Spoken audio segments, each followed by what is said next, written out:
Pemerintah pusat maupun daerah telah mengeluarkan imbauan agar masyarakat tidak keluar rumah. Sekolah-sekolah diliburkan, segala kegiatan diimbau dilakukan dari dalam rumah. Lalu bagaimana kita menyikapi imbauan ini? Ya, apa yang bisa kita petik dari kasus merebaknya virus corona di Italia?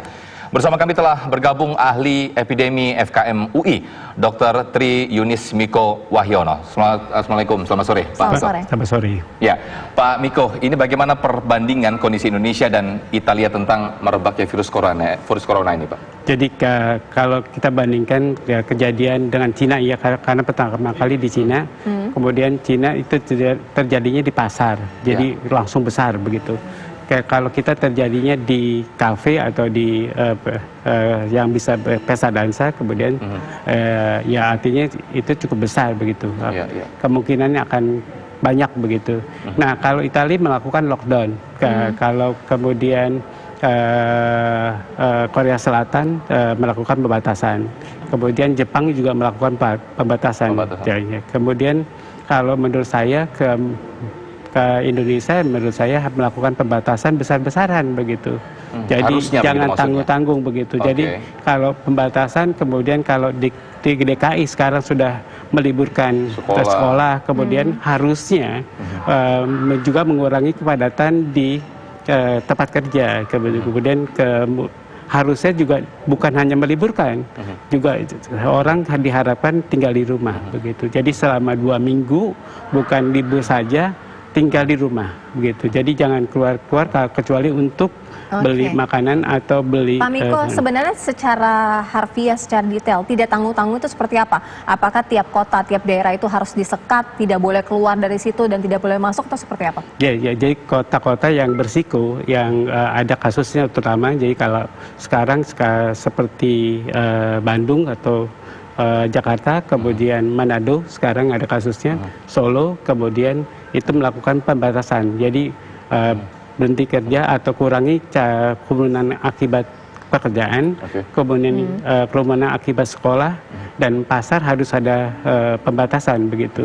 Kemudian kalau ke pasar semuanya harus pakai masker begitu, kira-kira gitu. Iya, jadi Anda melihatnya bagaimana, Pak Miko? Seperti yang sudah dilakukan oleh Gubernur DKI Jakarta, kemudian Gubernur Jawa Barat, yaitu pembatasan meliburkan sekolah, termasuk pemerintah pusat. Tadi Presiden Jokowi mengumumkan untuk meliburkan atau men-stop sementara kegiatan. Apakah ini sudah cukup atau sebaliknya sudah terlambat, Pak?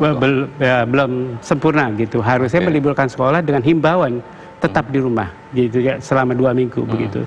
Kalau tidak, itu akibatnya orang Indonesia suka bergerombol begitu. Jadi sekolah libur ya dia main dengan teman-temannya. Jadi apa bedanya dia main di sekolah dengan main di tempat rumahnya begitu? Iya, Pak Miko tadi bilang ke pasar harus menggunakan masker. Apakah ini kita berkaca dengan yang terjadi di Cina? Penyebaran memang besar sekali terjadi di pasar. Iya, betul. Jadi kalau kayak di Solo begitu terjadi di pasar kan ya, orang yang penjual pasar, maka seharusnya semua pasar diharapkan pakai masker. Kira-kira kayak gitu. Oke, artinya imbauan ini bisa ditegaskan lagi dari pemerintah pusat bahkan atau daerah untuk menggunakan masker untuk khususnya di pasar begitu, Pak? Iya, betul sekali. Setiap kerumunan bukan hanya pasar ya. Pasar itu kita bicara pasar tradisional. Kalau kita bicara mall, semuanya wajib masker dan diukur suhunya kalau mall begitu.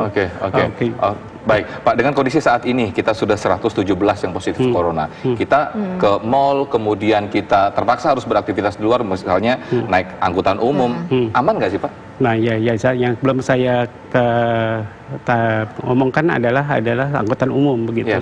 Angkutan umum otomatis semua juga wajib pakai masker begitu. Karena tidak angkutan umum Jakarta, kereta api, bus, semua nggak ada jarak begitu. Sehingga itu harus pakai masker begitu.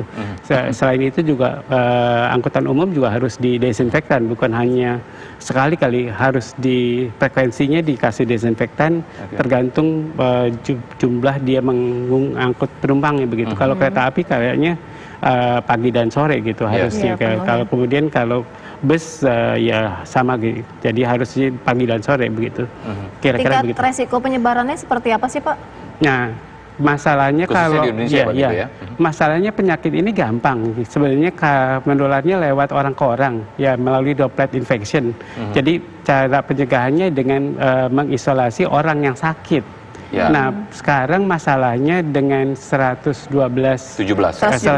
kasus begitu, kasusnya banyak menghasilkan kontak yang nggak jelas begitu. Kalau kita tracing kontaknya, maka ada kontak-kontak yang missing begitu, yang kita nggak tracing akhirnya, sehingga ya ada kasus Solo begitu, ada kasus Manado, ada kasus Menteri Perhubungan kita begitu, yang sebenarnya kalau di testing yang menularkan siapa begitu. Oke, missing ini kenapa terjadi Pak? Menurut Bapak kayak kasus Solo, kemudian kasus beberapa yang sudah ada korban cukup banyak. Jadi mungkin karena pada waktu kita mengingatkan pada kasusnya lagi sakit, mungkin semua orang juga tidak ingat betul kontak kepada siapa saja, kemudian kemana saja dia, dengan detail mengungkapkan apa yang dilakukan selama sakit begitu. Jadi artinya ketika ada kedapatan seseorang yang sakit, seharusnya apa yang dilakukan selain disemprotkan cairan disinfektan dan diisolasi? Jadi konsepnya kalau memang masih sederhana begitu, kasusnya harus diisolasi begitu. Untuk menghilangi droplet, bercakan dropletnya harus didesinfekti, kemudian ya dia harus tidak menularkan kepada orang lain, ya maka isolasinya benar-benar dia kalau bicara dengan orang lain harus pakai masker kira-kira gitu. Artinya perlu untuk di lockdown? Oh, lockdown berbeda dengan isolasi begitu. Kalau lockdown itu adalah isolasi populasi begitu. Secara keseluruhan gitu ya? Betul. Jadi mengisolasi kemungkinan penyebaran pada masyarakat begitu. Kalau bisa kita di negara kita bisa melockdownnya pada tingkat kelurahan begitu, kecamatan, kemudian bisa kabupaten atau kota madya, begitu bisa juga pada provinsi. Seperti Jakarta, kalau di lockdown pada kelurahan udah terlambat begitu. Maka harusnya pada waktu pertama kali temukan case-nya. Kondisi seperti sekarang ini sudah 117, perlu nggak sih Pak dilakukan benar-benar lockdown satu negara? Ya, kalau satu negara ya, nggak perlu karena jadi ke provinsi yang potensi ada kasusnya adalah provinsi-provinsi yang punya penerbangan ke luar negeri begitu. Kalau provinsi yang nggak ada penerbangan ke luar negeri, ya itu kecil peluangnya.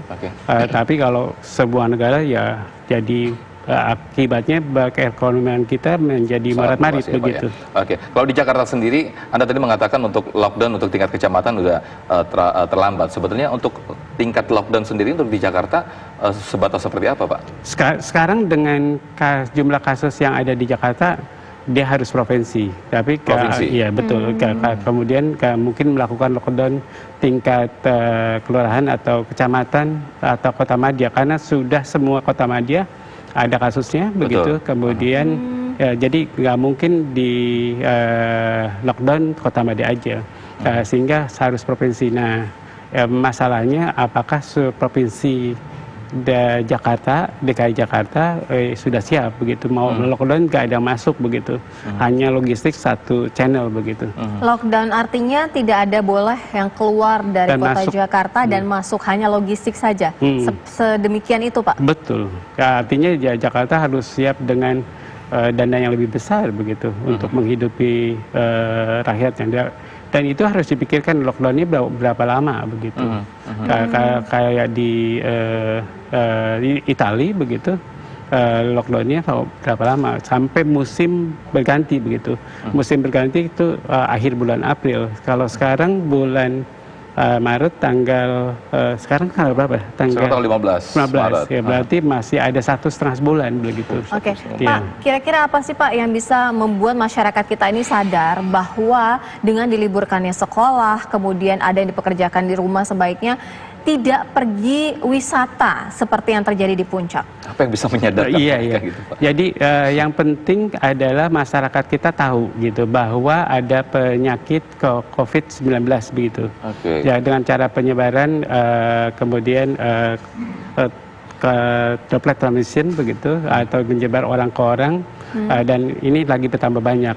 Nah, masalahnya adalah negara kita tidak membuka kasusnya, sehingga kita tahu kasus yang harus hati-hati di mana begitu. Harusnya kalau dibuka kasusnya, daerahnya paling tidak kecamatan, maka daerah kecamatan yang ada kasusnya harus berhati-hati begitu. Kalau yang ada kasusnya paling tidak kurang hati-hati boleh gitu. Nah, tapi sekarang semuanya harus berhati-hati. Ada kasus COVID, kemudian dia harus tahu cara pencegahannya, baik itu kalau sakit maupun orang sehat begitu. Jadi orang sakit dia harus mengisolasi diri, juga kurangi desinfektan dari dropletnya, kemudian orang sehat mencegah penularan ada orang sakit begitu. Baik, saya pertegas lagi, berarti lockdown itu harusnya dilakukan provinsi, Jawa Barat provinsi lockdown, Jakarta lockdown dengan segala aktivitasnya begitu. Betul, ya. Baik, terima kasih untuk waktunya Pak Miko dan penjelasannya. Iya. Semoga saja ini menjadi self awareness ya untuk kita sendiri, untuk menyadari bahwa ini benar-benar harus menjadi waspada juga ya. Betul, betul.